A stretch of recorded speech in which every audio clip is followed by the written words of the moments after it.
So I started playing in the 7th grade at Asa Mercer Middle School. Go Mustangs! From playing Ultimate, I just learned so much about spirit of the game, like being gracious to your teammates and also your opponents. There's just so many great life skills that you learn from playing Ultimate, and you know, to say that Ultimate has like done something very important in my life is kind of an understatement, because without Ultimate, I wouldn't have some of the best friends. I would have met some of the best friends that I have to this day, and I like just wouldn't have like such a great community that I'm a part of. So. The first team I ever played for was actually very diverse. We had 11 players, 10 of them were people of color. We had one white player on our team, and it was just a bunch of people who looked like me, who were striving for a similar goal, and I really enjoyed it. I went to school at the University of Georgia. Go Dogs, am I right? And I was fortunate to live on an area of campus that had a big green space, kind of like this one. And I saw people throwing this plastic thing. I had never seen one before, sincerely. So I went out there and I threw it, and I liked it. There were some players on the college team that then asked me to come out to a practice. My very first practice, I got a layout D, I'm not kidding you. And I literally have not looked back since then. I've played Frisbee as many days as possible since the first day. Someone who lived in my hall said, hey, we have a fundraising tournament right outside the dorms, it's $5, come and play. I thought, oh, I've played the game before. You catch the disc, you walk through steps. And then I got out there and I was like, whoa. First of all, they're throwing the disc 30 yards to a person, which isn't that far, but at that point that was magic, sorcery. And then I realized it was a sport and I was hooked. La porrista. She was a cheerleader. Sí, Las cosas cambian. me llamaba mucho la atención el último, porque entrenaba al lado. Attention was Ultimate. Entrenaba al lado donde yo entrenaba y Because they trained in the same place as she did. Se enamoró. decidí ir a jugar Ultimate. She fell in love. She started to play, okay? Yes. Sport's really fun, right? It's really good. Like I mentioned earlier, there's a lot of great skills that you learn. It's good for your health. You make a lot of great friends. As far as being an Asian American, I think it's very important to realize that you're a role model and you're a person of color, and you mean a lot to other people, right? So if there are other Asian American kids, for example, looking up to me and they're like, hey, you're an Asian American, yeah, like they're looking up to you, just making it seem that why you love the sport and why other Asian Americans or other people of all backgrounds can enjoy the sport.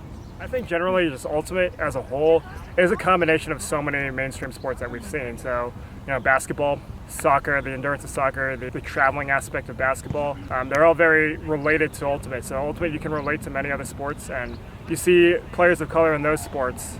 So getting into Ultimate, the cost barrier of getting involved with Ultimate is very low. I think it's so important for youth to see colored kids playing Ultimate and saying that they can make it to high levels. I think it's a really cool thing. I remember when I first got started, I was kind of skeptical because there wasn't a lot of people that looked like me, and I remember seeing Tuba and KP on Ring, and that was a big drawing factor. So it's nice to be out there with some people that I looked up to and some people that I played with and that are really good.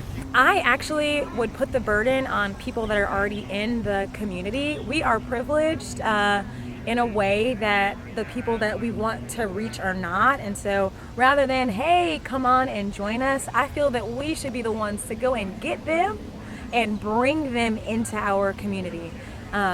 I also think that once they're in our community, it is on us to sustain them, to embrace them so that they can remain and prosper, and then little by little bring in their friends.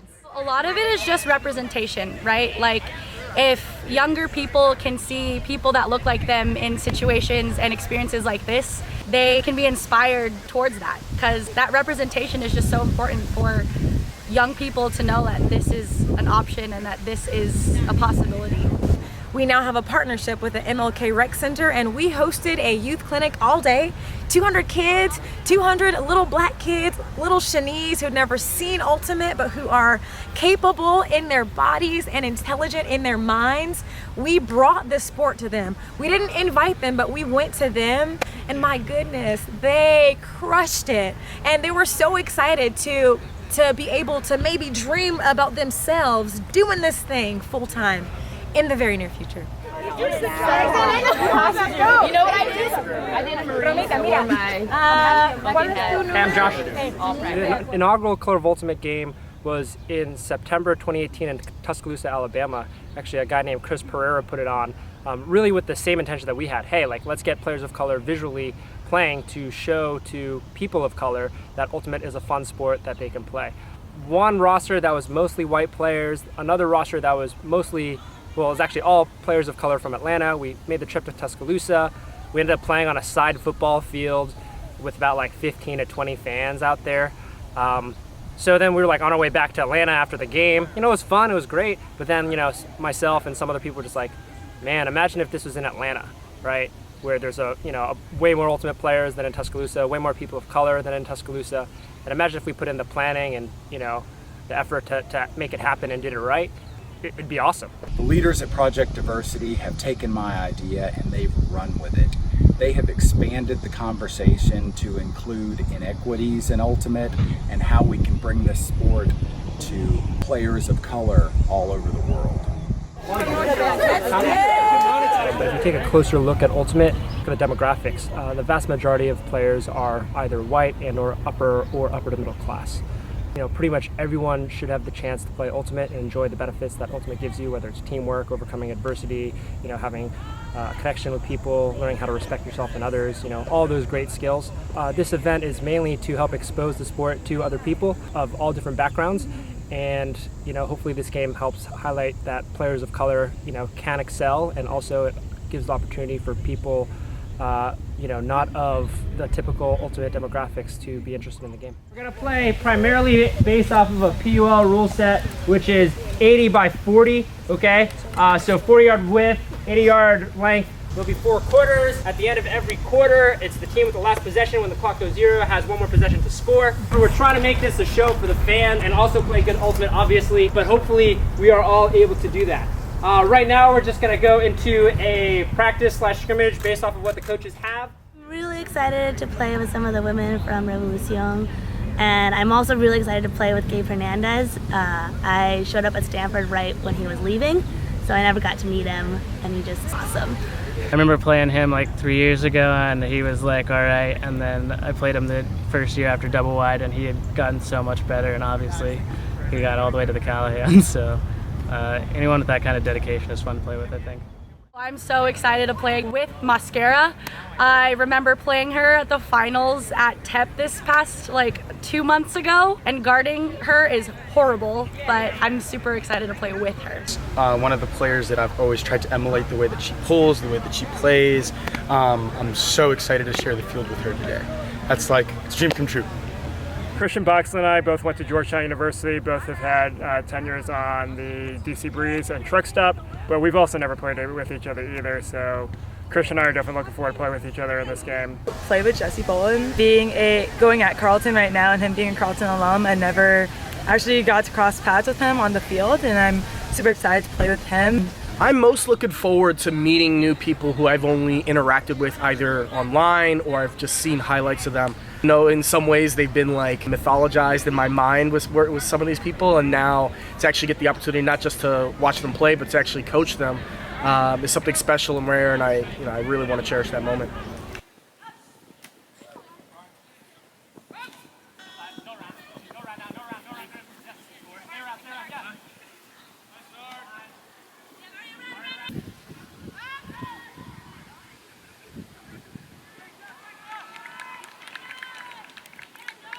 There isn't as much diversity at the higher levels. I've seen a lot of people play in high school and middle school and then not play at all because they don't think they have the talent or the ability to get to a higher level or see players who look like them at a higher level.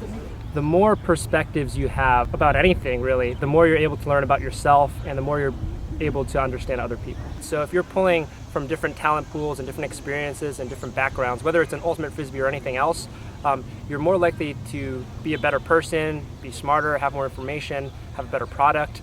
You know, we want to diversify Ultimate or diversify everything because, you know, the more you know, the more you can help people, the more you can make the world a better place. So right now, we're going to transition, we're going to pack up, and we're going to go to Emory.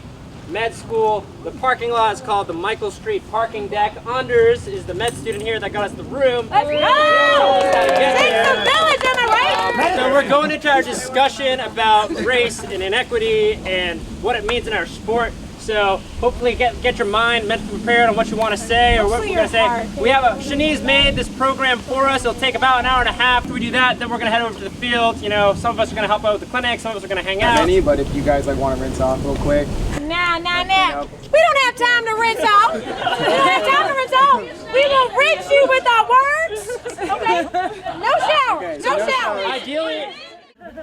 Let's go. Color of ultimate on 3, yeah? 1, 2, 3. Color of ultimate.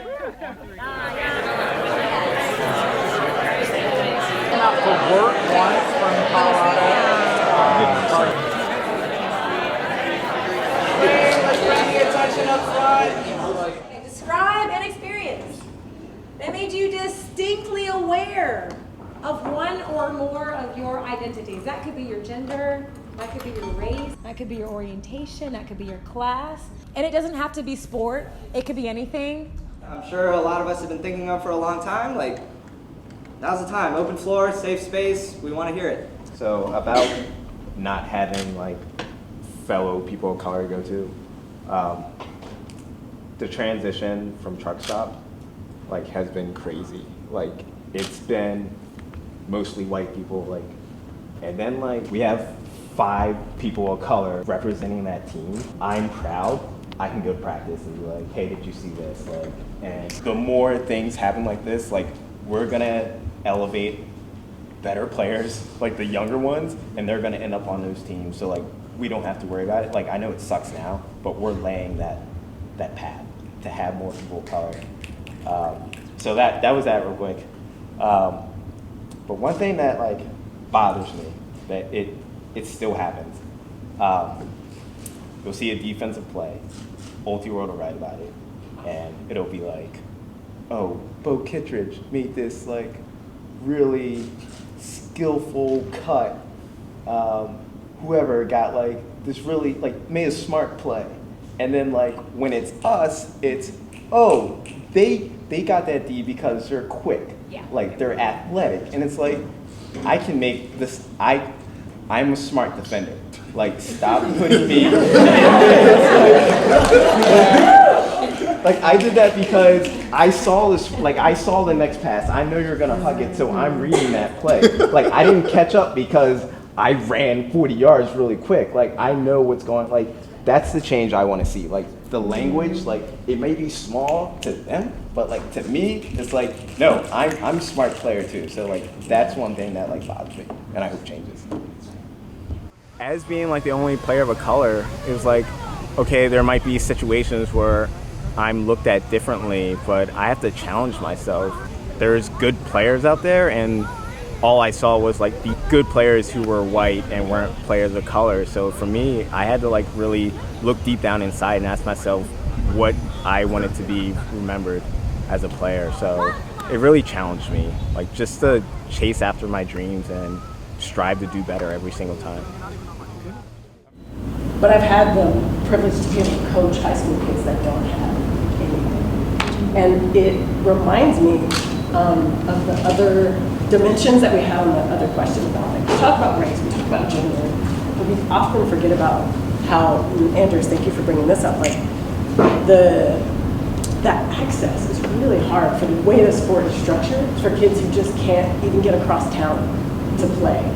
And the other kids who can, and the other players who can't, even those who, like I love Dis Northwest, they actually do scholarships for adults who still don't have access to be able to play at that level, to be exposed to the sport. And I think it's important to do that in this sport that has such an emphasis on community and such an emphasis on the spirit and like holding each other accountable to being great humans, that we need to provide as much access as possible and be as representative as we can and take our stories to everyone.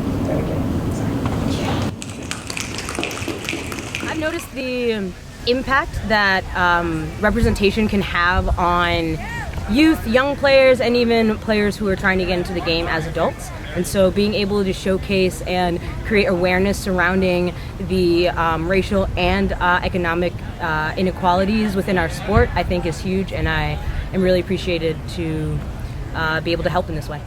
At Stanford, there's a freshman that was trying out for the team that was also Mexican. And like everyone's like, oh, like we're picking like they're trying out, we're picking like wingman. It's like, oh, like, and I'm like, yo, I want him.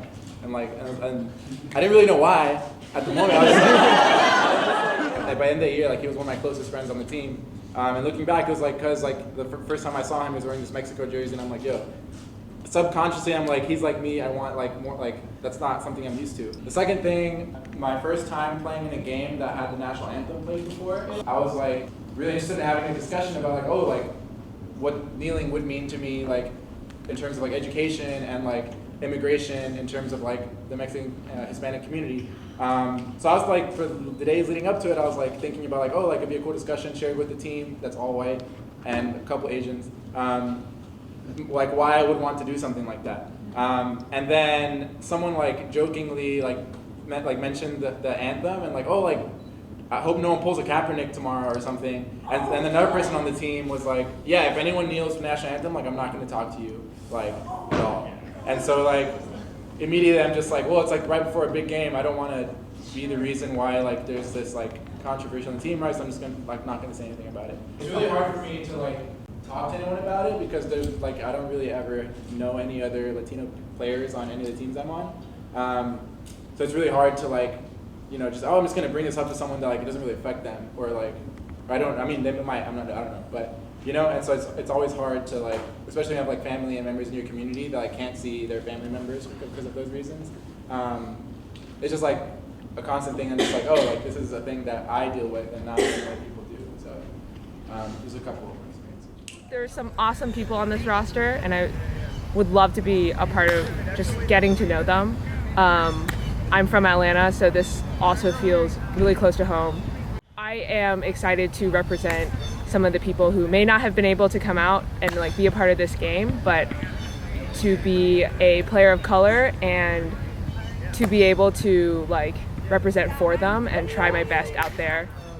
When I joined my college team, I was the only like Asian female, and it didn't really like mean anything to me then, or like I didn't really feel like, oh, I'm the only Asian person here. But then when I graduated and when I was a captain, teammates like sophomores like told me it's really cool to see like an Asian American woman like ball out and like be in leadership, and that allowed me to think of how I could be a part of that on this team. And I guess I'm just surprised and like honored that I've had that effect on some of my teammates. I originally started playing Ultimate 4 or 5 years ago. I was playing college football at Wingate University. Like around my senior year, that's when I started playing Ultimate. One of my former classmates introduced me to it, Will Heisner and Andrew, and they invited me to come out to play and just to test it out to see what it was. And I went out, found out what it was, I enjoyed it, loved it, and from there, I'm still playing. And in this discussion, as everyone's been talking, in my head, I'm like, no, on the club teams that I played on, are there other Korean teammates or like Jenny's got me, or any other Asian teammates that I can relate to? Like I have this one friend in the Ultimate community, and she and I become very close, and we talk about our family issues that we have as people that have immigrant parents. And I realize that I don't get to have that conversation a lot with anybody. It's cool because I know that I can come and talk to you because we can relate on this kind of family issue that's going on. And I can't do that with anybody else. And I realize like I don't have very many people I can do that with. So that's my story. Lauren Lee contacted me about it, and it just kind of really hit home with me. I really don't see very many Hispanics until recently represented in the sport, especially where my family comes from, Puerto Rico. They have just a touch of Ultimate over there, and it just it feels good knowing that I'm one of the only more successful Puerto Rican players that I know of, at least. I'm sure they're out there, and I'd love to meet them. But it feels kind of like if anyone could get wind of it down there, you know, if it could take off there, it would be a blast. If Puerto Rico had a bigger ultimate scene, I think it would be an absolute blast. The people are great. They'd love the spirit. They'd love everything about the game. And I'm sure it would just be a blast to have like a league down there, a beach league or something like that. I think that would be one of the funnest things I could think of in Ultimate. So I went to my teacher after and I was like, hi, I didn't do well on this exam. I would like to talk about ways that I can do better, yada, yada. And she looked at me and said, statistically, black people do not do as well on exams, like in this class on exams, because you're unwilling to ask for help. What was I doing? And also because I will isolate myself and won't be willing to do group studies, like work with other people to like work to better myself. And so she's like, I really feel like you should apply yourself and you can get the Black Excellence Award, and you just need to like be willing to take the help and ask your peers and this and that. And I remember leaving and just like shocked. I remember calling my mom. My mom was literally like, F that, you're not a statistic. And I ended up dropping the class just because it was so hard for me to have a white woman look at me and say, you're statistically not going to be where you should be. And so that was really hard, but it was nice to be able to like go back to my Frisbee team and be like, this happened, and like feel that support. All of the people that I've met playing Ultimate have really pushed me to be a better person, a better player. They are my best friends on and off the field.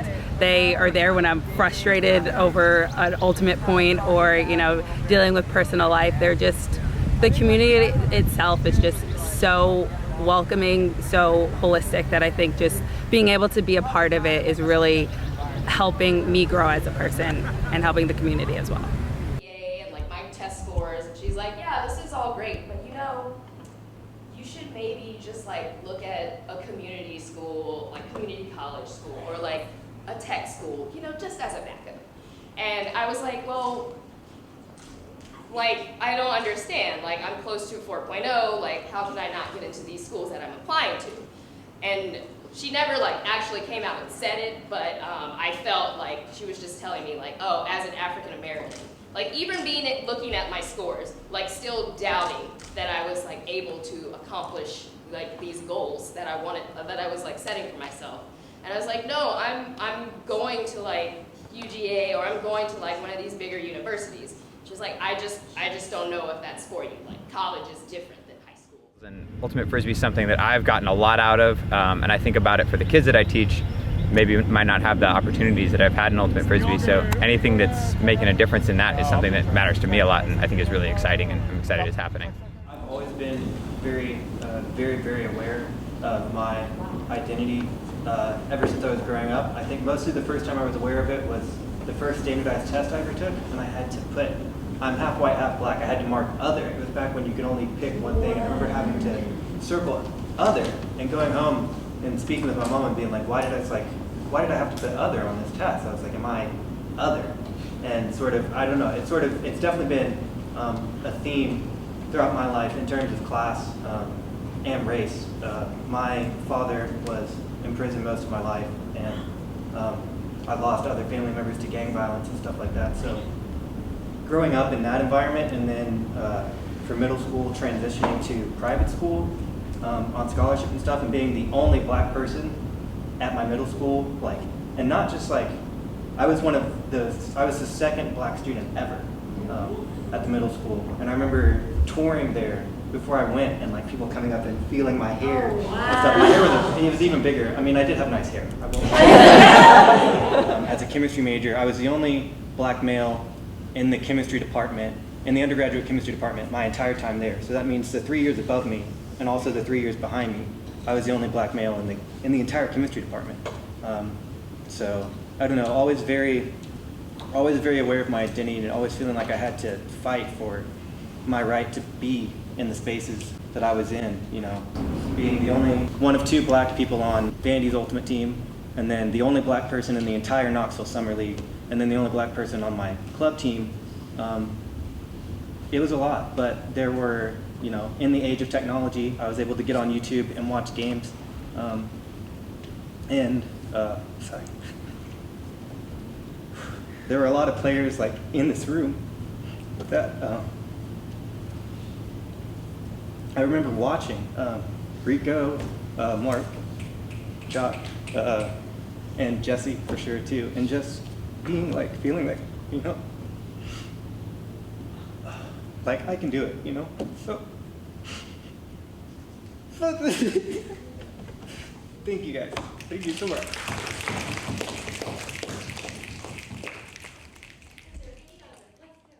So I cried through you, so I appreciate it. When you let go, I was like, yeah, that's me. There's a lot of emotions for me being around the sport for a long time. So I'm originally from Nigeria, so I'm a migrant into the U.S. I don't have an accent because my parents did the same thing. I was like, listening to everybody's stories. That's what so my parents didn't want to teach me English because they wanted us to assimilate to being in the U.S. And so all of my Nigerian aunties say I'm not Nigerian enough, and then the African Americans say that I'm not African American because I'm Nigerian, and there's all this stuff. And then I talk like this, and I don't, you know, talk, I guess, another way, so then I'm not black enough, and there's just all that good stuff, right? So, but I guess for me, just looking into the world of Ultimate, you know, I think I always played with a little sense of like anxiety because I was always having to apologize for my personality, which was associated with being a black person. That's right. Like I was a very animated, in love with just sports and people, and just like in love with everything. So I would, you know, be nice and loud, or, you know, cry with you or whatever it was, but having to kind of apologize for that personality of being like the only black person. I think general advice for anybody that plays Ultimate is everyone should be trying to promote diversity. It can't just be on players of color to promote diversity. It makes the community better for everyone, so everyone should have a stake. And for players thinking about joining Ultimate, players of color thinking about joining Ultimate, just know that there is a community within the community that would be there for you and that would support you. As we continue to promote diversity, Ultimate will become even more welcoming than it is. At Georgetown, I would always match up against another black person on the line. I got on defense, I would look over, see a black person, people are calling the line, I'm like, they better not say 3. They're like, all right, Boxy, you got 3? I'm like, oh. Of course I do. But no, I think this is the first time that I'll be happy to match up.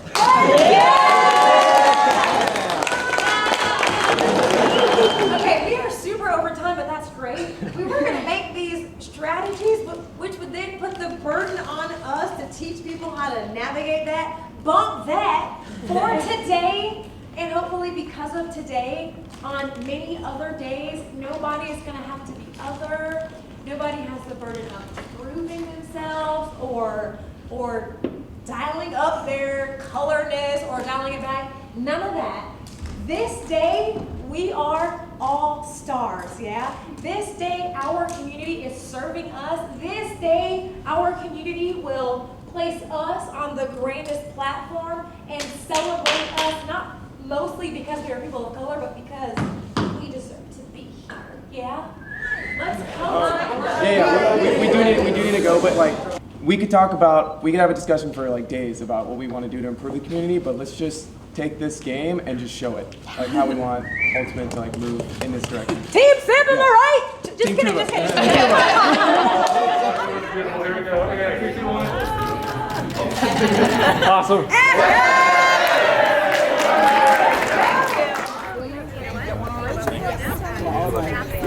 Teaching in city, both of these people were in my program. What? I would love to. Yes, I can. She plays on Lana Soul too. This clinic today is encouraging underserved youth and underrepresented minorities to come out and experience Ultimate and to fall in love with it like all the players out here at the showcase game. Run out, lose our defender, chop our feet, and then head straight towards the thrower. Receive a pass here, and then we clear out to the side to make room for the next cut. We want to encourage that and reach out because the way that Ultimate is, it's passed down to privileged community upon privileged community, and you have to be active and assertive to reach beyond those barriers and access underserved communities. We even got some defense going on. Start your cut, okay? Oh, good job, man. And you can come bring your dispatch here. Find her, hit her nice, hit her nice. I'll say it's up. Yeah. It looked up.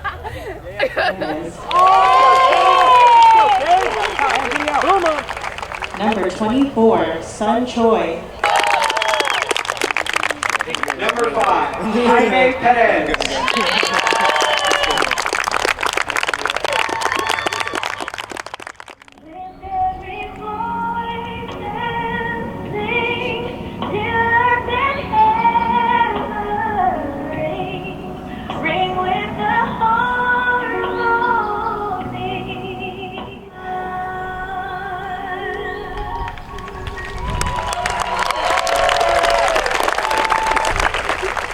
Tuba, you say too strong. Ready? Tuba. Too strong. Tuba. Too strong. Tuba. Too strong. Tuba. Too strong. Tuba. 3, 1, 2, 3. Tuba.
Falter and things don't go the way they're supposed to, that's all right. We can make the adjustments and we can dial it back a little bit. But take our shots. Make them work to get these Ds. Again, that's 0, 3, 8. Let's go. Yeah. 400 years. 1, 2, 3. 7!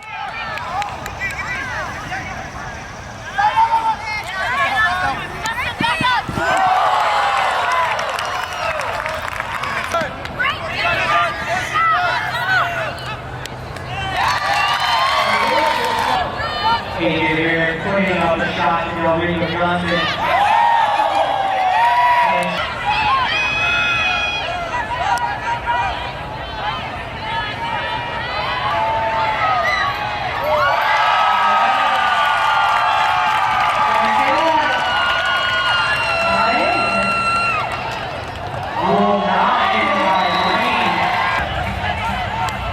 Completely turn to one side, wrote that thing.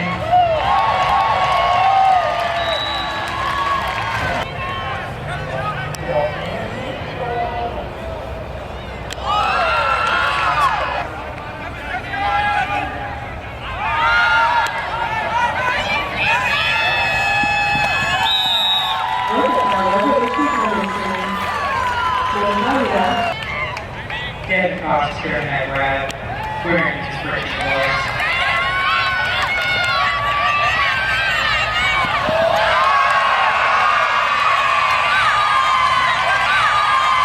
So confident, fantastic run by the road.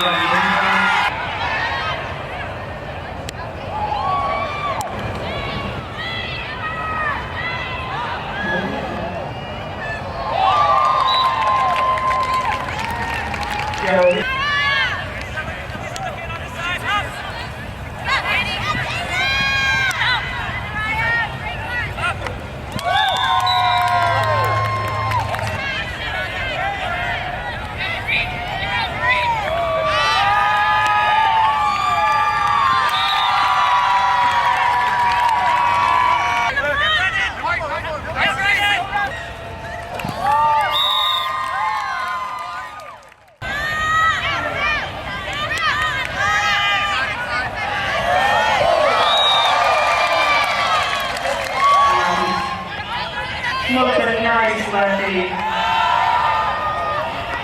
This is unfortunate to Johnson.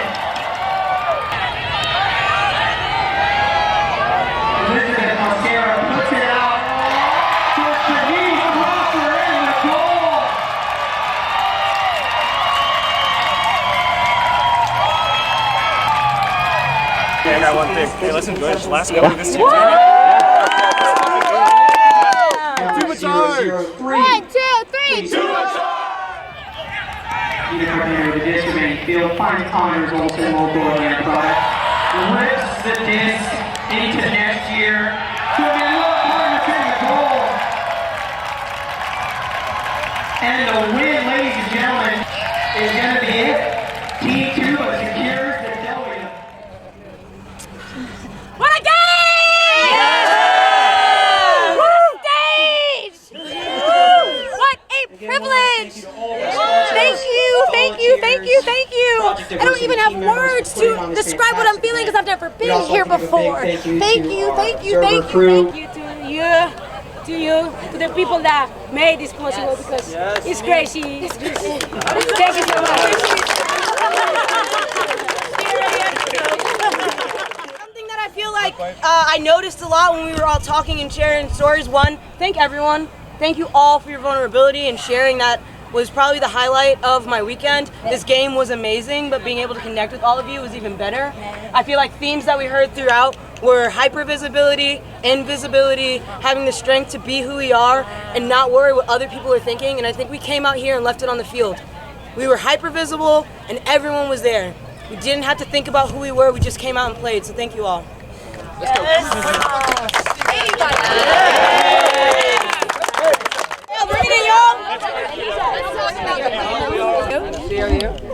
CEO